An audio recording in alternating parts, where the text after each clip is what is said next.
So we're going over our seeds today, and we're going to focus on mainly the squash and our tomato varieties that we have. So we're just trying to kind of get caught up on what exactly we have in inventory and what we're looking to grow next year, and sort through all these because we have a decent variety here as it is, but we might want to add a few more things. So we're going to talk everything squash and tomatoes today, and it is the Christmas edition, as you can see, with the matching PJs. Yes, it's kind of hard not to get more seeds when you have this beautiful catalog in front of you. If you don't have one of these, I highly recommend it. It has really good illustrations in it. So that's probably the best part, is the detail. It shows dishes and up close shots of all the different fruits. So what's this? What are you looking at now? I'm just flipping through the squash. The catalog is really great for the winter, for everybody who loves gardening as much as we do. It's nice to have something to kind of get you inspired for next year. It's an opportunity to go over the things that maybe didn't do so well last year and plan and imagine the garden for next year. So today we're gonna just flip through the seeds that we have and chat about the stuff that we enjoyed, that we thought did well, and the stuff that didn't do so well. And also flip through the catalog to see maybe there might be a handful of things that we would like to get and add to the garden for next year. So this is one of the reasons we love Baker Creek, because it carries stuff like this. This is a rare historic Japanese heirloom squash, and I don't even know how to pronounce that. I don't know how to pronounce half the things. I don't know how to either. pronounce it, so you can just read it. But Baker that is super Creek cool. Is not the only company that carries these really cool varieties. They definitely do a great job, and it's for me sort of like a one-stop shop. I usually do get seeds from other places, but sometimes if I just don't have the energy to search out things from other places, then I can definitely be very satisfied with getting most of our things from Baker Creek. Absolutely, yeah. Yeah, they have. This was I put this up in our last video, I showed it, but the camera wasn't focusing on the seeds very well. So we are northern Idaho, and this did really, really well. It is cold sensitive, but it grew. I mean, they got huge. It goes up to 15 pounds. So this is definitely a keeper, the Boston Marrow, and we're going to grow plenty of that this year, and we're definitely going to add some more variety than we did last year, because we didn't get into most of these. Yeah, speaking of that, here's the picture in the catalog. You can see that right little here. girl right there. Yeah, they're huge. Yeah. It's insane how big they can get. Yeah. So if we can get those going earlier this year and get them covered early in the year, I don't even know how large we can get those. And the bees love them. So they're all around really good for the garden. We've got a lot of our basic, I'm not a huge fan of crooked neck. This is probably the one everybody's most familiar with, or at least one of them. Yeah. I'm not a huge fan of the flavor of the crooked neck, or crook neck, I should say. This is a different variety. It's a little bumpy on the outside. Yeah, that one is different from the one we have in the territorial seeds. Right. This one is just a little has a little more texture to it. So I bought these in the beginning of the year, and the likelihood of us planting it this year is low. Simply because we do prefer the patty pans. They grow so much easier for us. We really struggled this year with the crooknecks out there. Now it wasn't this variety, it was the standard summer squash. And I wasn't super excited to cook those. I mean, the patty pans all day over. We didn't have any. We had a couple that we got. Did we feed them all the chickens? Yeah. Oh, we did? Yeah. That's why we didn't cook them. Fed them all the chickens. And then, obviously, winter squashes, they're a staple just because of how long they can store for. And we are definitely going to grow a lot more winter squash. Those got cut short on us this year. We grew these, but they were eaten by the chipmunks. Those were the chipmunk victims? Yeah. I didn't know if you put, this is an open pack, so you did put these in the ground. Yeah. Those are the camo. Or maybe it's who knows, yeah. Oh, this is That's just Is a this standard. yeah, this is standard, but is this the one we didn't grow that one this year? The typical Connecticut field. Pumpkin. Yeah. And then this is another reason I like, because we get territorial seeds too. That company is really good. We like territorial seeds, but I just like the visuals on the packages so much better with Baker. You can really get an idea of what it's supposed to look like if you're unfamiliar with it. Territorial is recommended for our area. I believe they're out of Oregon. And so getting seeds that are Yeah, more they are. acclimated. To this Yeah. region, but do they source from the Northwest? Just because they're there doesn't mean they're necessarily getting their seeds from That's what they're known for. Yeah. there. Okay. Now these are super cool. I also got some seeds from a company that I believe the owner is in the group of people that we know from like Anarchapulco and Rebel. I believe the farm is Rebel Seeds, and they're also out of Oregon, I believe, and their seeds did well in the garden this year. What were their seeds? What did you order from them? It was a variety pack. One of the seeds was the green zebra striped tomato. Oh yeah, you like those? Yeah, no, those did well. Yeah, the flavor was really nice, and it was a great addition to the sauce. Gosh, what else was in there? I was just looking at this. So this is a 20-pound pumpkin, up to 20 pounds, shaped like large wheel of cheese. Is what it says on the back. So yeah, we should try that out. Cause I mean, if the Boston said 15 pounds on there, and this is saying 20, that's a monster. Another interesting one that I got these off of Etsy, and it's a pumpkin, an heirloom pumpkin, and it's called One Too Many.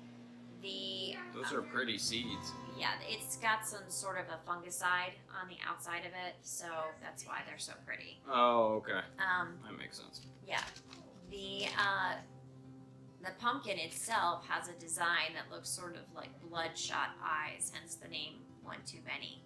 And so I did get one that started growing. I planted it way too late, and so I have a few more seeds I could try again this year. It was just, it didn't have a shot. It was hit with powdery mildew before it even had a chance to do anything. Powdery mildew was probably the number one thing that affected your plants this year, wasn't it? The beginning of the season, I would say that, it started with the pests. So we had the vole issues. That vole that was going, a couple of them. And then the mice and the chipmunks successfully, so sort of in that order. And then we had a little bit of aphid issue, not too terrible. And then after that, it seemed like we hit our stride and everything was doing pretty well. And then and then we got hit with powdery mildew. Yeah. Just as everything started doing great. Now, mind you, we had the fire, and we got our first frost, and then directly after, everything was down. Yeah, that wiped everything out, and then that weakened everything. Yep. Yeah, so the squash, I definitely recommend having row covers on the squash. You don't necessarily want to have them in a hoop house because hoop house space is really valuable, and their spacing on squash is pretty significant. But the tomatoes, at least if you're in a northern climate like us, I mean, I think you have to have your tomatoes in a hoop house if you really, really want the good yields, because it's not just your daytime temps, it's the evening temps. And if you can keep tomatoes consistently above 60 degrees at night, you're just going to have a much larger yield. So that's what we're planning on this year. I don't know exactly how to pronounce this one, but this is pretty cool. Yeah. Anything that looks just That is such a pretty squash. This is from Italy. Yeah. Says, large, deep blue-green, yellow-orange flesh is sweet. Excels in pies or baked. Can't say I've ever seen that before in my life. So gonna be a first And for when that they're one. that pretty, it's so hard to. Oh, I know, they're cook just like them. decoration. Yeah. So the Lady Godiva, you grew this, right? No. No, you didn't. You didn't No. grow the lady. I mean, no, it's not even open. No, you're I right. didn't even try. Popular naked. Produces seeds without hard shells. A healthful snack, fresh or roasted. So you eat the seeds of these. You could eat the seeds for, most of them. I imagine would be really good. Pumpkin Don't seeds disturb roots while Are a transplanting. great natural dewormer. Yeah, I'm a big fan of winter squash. I just think, just in our climate, you can't grow very long. So anything that you can have 3 or 4 months that can last you until January or February, and some people are able to store it longer than that even. Yeah, it depends, I think, on how you cure them. Yep. Which we know nothing about, mind you. We're just novices.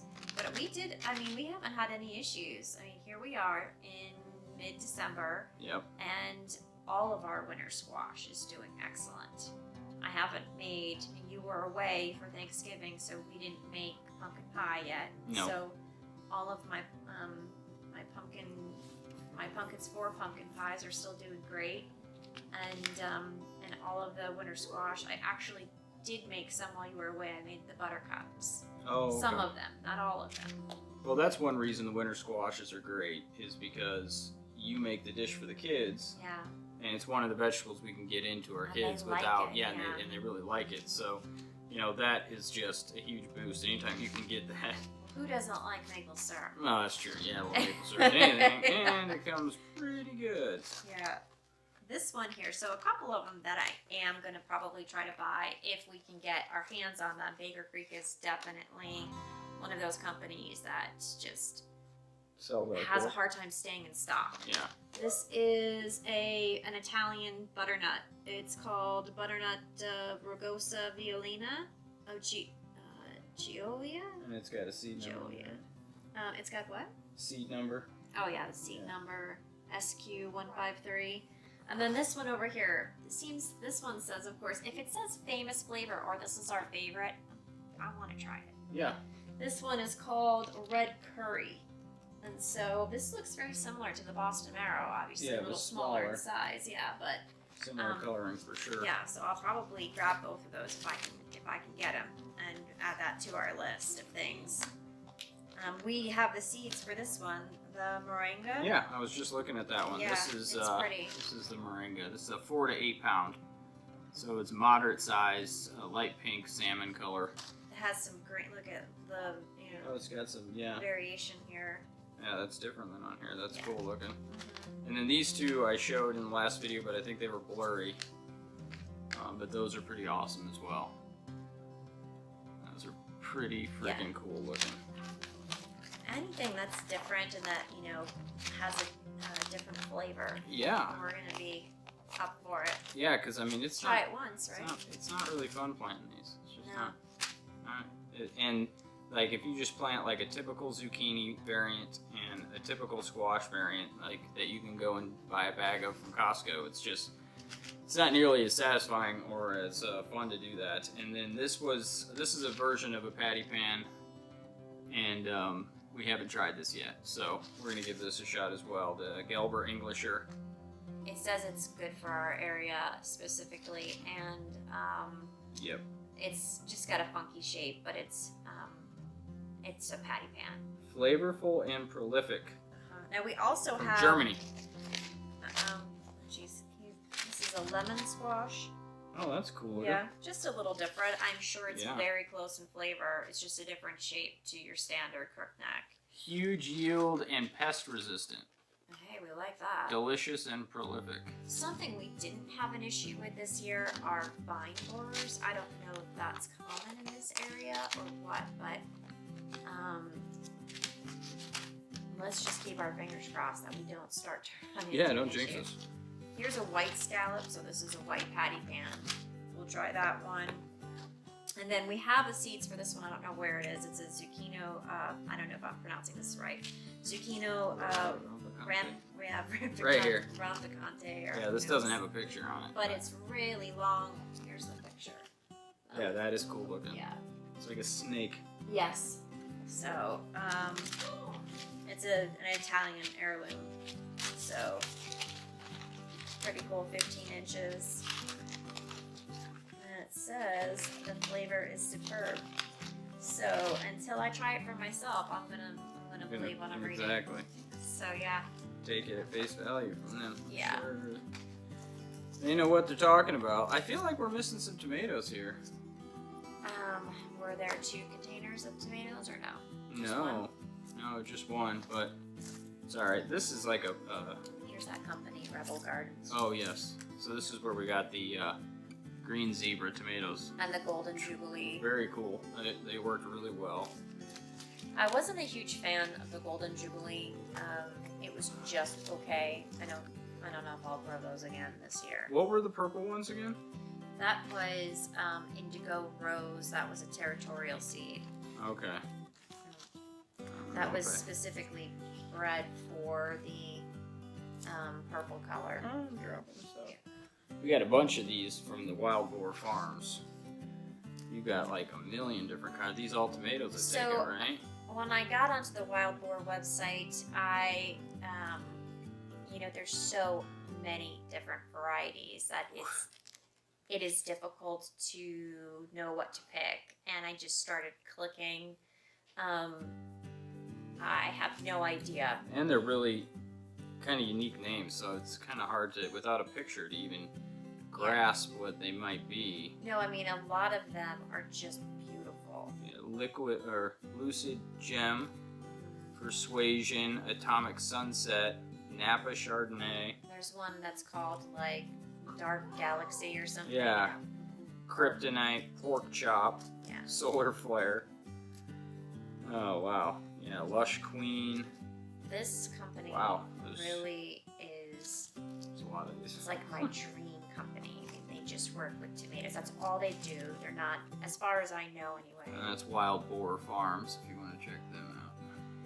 And they're just, at the top of their game with, creating new. Now, Those are the little ones, right, that you planted? no, I didn't have these this year. So this is the blue. Yeah, but I got these. I believe this is also from Wild Boar Farm, but they're just repackaged for Baker Creek. Oh. I'm not positive on that one, but that's what I have in my head for some reason. So these are blue cream. These are probably what, cherry tomato size, right? Or are they a little bigger? Yes. No. Those are cherry tomatoes. Gotcha. Yeah. Amber cherries with purple blue splashes. If I saw someone chatting about it online, I tried to grab them just to see if I like them. Mm-hmm. Yeah. Yeah. Recommends heat. So much of tomatoes is the root temperature as well. So like germination on heat mats is really common. Just never really letting the temperature drop below 60. I had a hell of a time. Yeah, germinating the little ones that I grew this year. Yeah. The current size tomatoes that I grabbed from this company. What's Tomato Fest? Tomato Fest, yeah. I'd never ordered anything from them before. I was looking for currant tomatoes, and once they started growing, like I have one right now that's still growing in the bathroom that I grabbed from outside. But to get them, it took me like 2 months to get them to germinate. I remember. It was insane. You've got a gold currant, a broad ripple yellow, another gold rush. I guess that's different than gold. Yeah, I think I grabbed what was on sale. Sweet pea, red currant, Yeah. lime green salad, black cherry, and Hawaiian. Yeah. So those will be interesting. Yeah, well, now that I have one that's upstairs, it'll be, as long as we can keep it alive through the rest of the winter, we'll be, ahead of the game when we start next summer. So. Well, we'll definitely be ahead of the game because those grow lights that you have upstairs are going to do best with seedlings germination. Okay. Especially that big full spectrum one. Yeah. And I do have the heat mats. Yes. Last year we were using them for the chickens. Yeah, we had them in a brooder, so might need to be cleaned. Yeah, we already cleaned them. I They're good to go. Did you? All right. Sunrise Bumblebee. You talked about this one already, right? Yes, because I heard so much about it. I don't know if I've held this up yet, but I was just really, really excited to give it a shot. We'll see. Yeah, with the success of the sauce that we had, because I'm really not a tomato fan, except for the cherry tomatoes. I must have grown these, and I don't even. Is that open? I don't know. Is it? Yeah. Yeah, it looks like it was. So this must be in our. I don't even know. See, I didn't label anything. No, it was just very, very disorganized gardening season. But that's what happens when you move on to a new property. Yeah. You know. I was just excited they were growing. Yes. You know. Yes, it was an emotional roller coaster for her. She'd be like, "Oh, the garden's doing so good," and then like 4 days later, she'd be all depressed because like there'd be like the mildew or a critter or something. So we got a lot of towards the end, right before we got, or I guess right at the same time as we started getting hit with that powdery mildew. I started getting damage, and I think that I correlated it eventually to what they call a leaf, like they're flat little bugs, and essentially they spread disease through their saliva. So they feed on the plants, and then they spread. I forgot what they were called. They're like leaf hoppers, maybe, or something like that. Shoot, I know what you're talking about. Yeah, but those are the flat black ones, I think. Or brown. They're brown bugs. The flat. And I would see them, and I didn't know what were the other ones that we had an issue with, like a beetle in the beginning. Well, you had aphids. Right, but they in the raised beds we had. Oh yeah, there's a beetle. We had some beetles, and I didn't understand what the hole in the soil was from. So what is that from? That's so strange. It was from a beetle. Yeah, some kind of found beetle. a couple of those little critters in there. Yeah, and it was so hard to see them. But this year I'll probably head up everything with a little bit of neem or BT, just to make sure that, because I didn't use anything last year. Not when we started. No, I didn't want to use anything. I didn't want to believe there was a problem. I was in denial. Yeah, it was not. There's I don't know if it's pH or something, but now we took the garden area, and when we turned it into a garden area, it had shrubs all over the place. It was like a bunch of 3-4 foot high little bushes and shrubs all over the place. So I'm sure that didn't help. It was pretty well dense with tall grasses, so I'm sure there's a lot of pests there. The fact that it was a first year garden, everything is out of whack and out of balance. Yeah. So it's going to take us a few years to get everything, depending on how quickly. We have so much work to do, but it's going to take a while to get everything more in balance where everything feels a little more harmonious. So I'm okay with that, but it does get frustrating when you put so much time, energy, and effort into germinating and then really caring for the plants, and then everything is truly so out of your control. Yeah.